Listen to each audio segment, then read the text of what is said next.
Good morning, everybody. Happy Monday. Can you believe it? That was a quick weekend. So I was watching the news this morning and I heard a news story, and you may have already all heard it. I guess it broke a couple days ago, but it was the first that I'd heard of it. There's a lawsuit brought by a consumer, unnamed, that I could find in Northern California, who's brought a lawsuit against the company that makes Skittles. And the lawsuit claims that Skittles are unfit for human consumption. Apparently, the company agreed to remove a chemical in Skittles called titanium dioxide. So this chemical is used in a lot of products in varying degrees. What it does for toothpaste, it might not do for sunblock. It might not do for Skittles. They use it for smoothness of product, extended shelf life. In Skittles, apparently, it does extend the shelf life, and it keeps the chewy center from degrading, breaking down, and rotting. So, I mean, in layman terms. So, people are saying you want to taste the rainbow or taste the toxin. This toxin is obviously not, it doesn't taste like a toxin. You taste the regular, normal Skittles. How many of you are a fan of this candy in the first place? I'm not. I've always felt like it was too hard, and I much preferred other things, usually chocolate. Now, for a while there, Skittles were really popular here in our area due to Marshawn Lynch, one of our Seahawks, one of our greatest Seahawks. His mother showed up for all the home games and lots of others with Skittles, and when he would make a touchdown, she would give Skittles to the kid. Well, he was a grown man by now, but she started doing this in high school for him.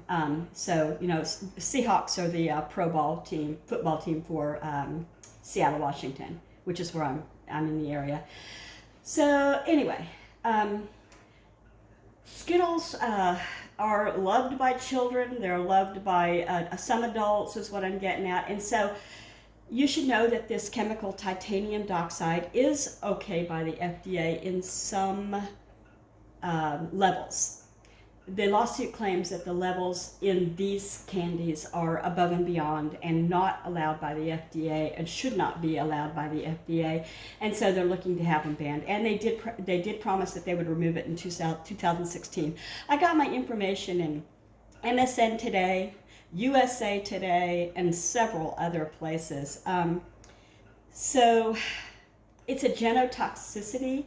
It builds up in your body over time, apparently, so you want to be really careful. If you do continue to eat them, I shouldn't say you want.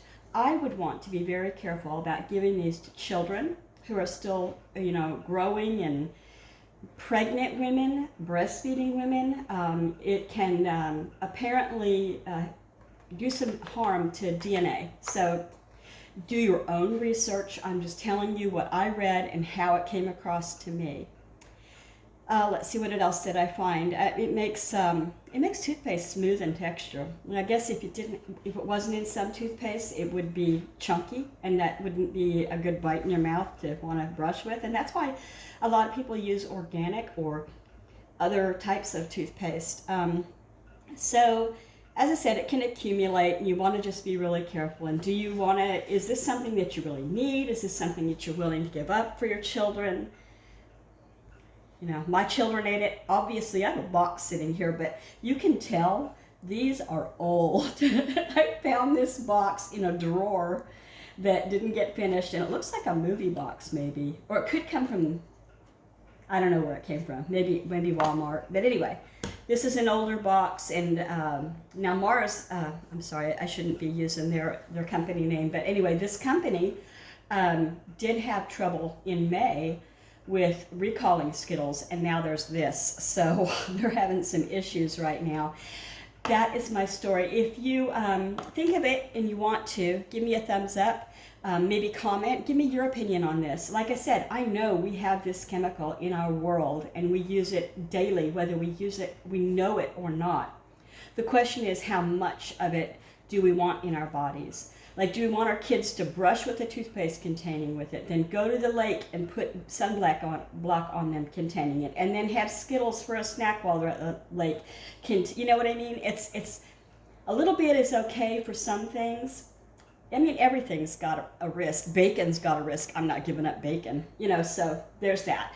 Anyway, tell me your thoughts on this if you like. I would love to hear. Have a great day. My name is Kendra, and I appreciate you stopping by. Take care.